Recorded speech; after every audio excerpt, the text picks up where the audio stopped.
আসসালামু আলাইকুম সবাইকে। সবাই কেমন আছেন? আলহামদুলিল্লাহ আমি তাইয়েবাও ভালো আছি। আজকে আপনাদের কাছে শেয়ার করব চিকেন ভর্তা। আর এই রেসিপি বানানোর জন্য আপনাদের লাগবে কয়েক টুকরা চিকেন ও একটি আলু। দেখতেই পাচ্ছেন প্রথমে আমি কয়েক টুকরা চিকেনের ভিতরে আদা বাটা, রসুন বাটা, হলুদ গুঁড়া, মরিচের গুঁড়া, ধনিয়া গুঁড়া ও লবণ দিয়ে ভালোভাবে মাখিয়ে নিচ্ছি। চিকেনটা ভালোভাবে মাখানোর পরে এভাবে রেখে দিব 10 মিনিট, যাতে চিকেনের ভিতরে মশলাগুলো ঢুকে। আর এইদিকে একটা আলু আমি গোল গোল করে পাতলা করে কেটে নিচ্ছি। এরপরে আলুগুলো আমি ধুয়ে এক সাইডে রেখে দিব।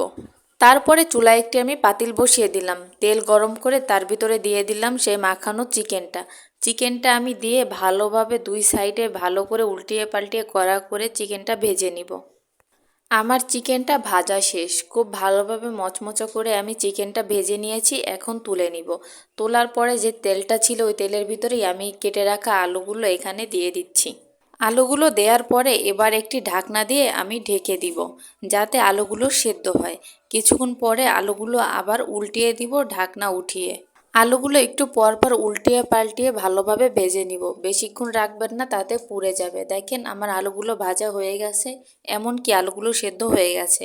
এখন আমি আলুগুলো উঠিয়ে নিয়েছি। আলুগুলো উঠানোর পরে এখনও আমার কড়াইতে যে তেল আছে সেই তেলে আমি ভেজে নিচ্ছি মরিচগুলো ভালোভাবে ভাজার পরে উঠিয়ে নিব। তারপরে এখানে দিয়ে দিব পেঁয়াজ কুচিগুলো আমি সুন্দর করে ভালোভাবে ভেজে নিব। আমার পেঁয়াজগুলো ভাজা শেষ। এখন আমি এগুলো উঠিয়ে নিব। আর দেখতেই পাচ্ছেন সবগুলো ভেজে আমি এই প্লেটেই রেখেছি। এখন এগুলো ভর্তা বানাবো। এখানে আমি দিয়ে দিচ্ছি লবণ, নিয়ে নিচ্ছি 2টা শুকনা মরিচ। আমি এখানে 3টা মরিচ নিয়েছি, কিন্তু আমার হাজব্যান্ড বেশি ঝাল পছন্দ করে না, তার জন্য আমি মরিচের পরিমাণটা কম দিচ্ছি। আপনারা আপনাদের পছন্দ মতো দিবেন। পেঁয়াজ আর মরিচ ভালোভাবে মাখিয়ে নিব। তারপরে সুন্দর করে আলুগুলো ভালোভাবে মাখিয়ে এক সাইড করে রেখে দিব। আলুগুলো সুন্দর করে মাখাতে হবে, যাতে করে আস্ত না থাকে।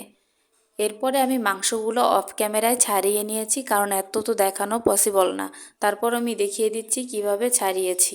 এখন আমি আলু, পেঁয়াজ, মাংস সবগুলো একসাথে ভালোভাবে মাখিয়ে নিব। এবং ভালোভাবেই এটা মাখাতে হবে, তাহলে কিন্তু খেতে বেশি টেস্ট হবে। এখানে আমি লবণটা চেক করে নিচ্ছি, লবণটা ঠিক আছে। এখন আমি এখানে দিব কিছুটা পরিমাণ সরিষা তেল দিয়ে মাখানোর পরে এই ভর্তাটা এখন একবারেই রেডি। আর এটি কিন্তু খেতেও অনেক মজার হয়েছে। আপনারাও চাইলে বাসায় ট্রাই করতে পারেন। সবাই ভালো থাকবেন। আল্লাহ হাফেজ।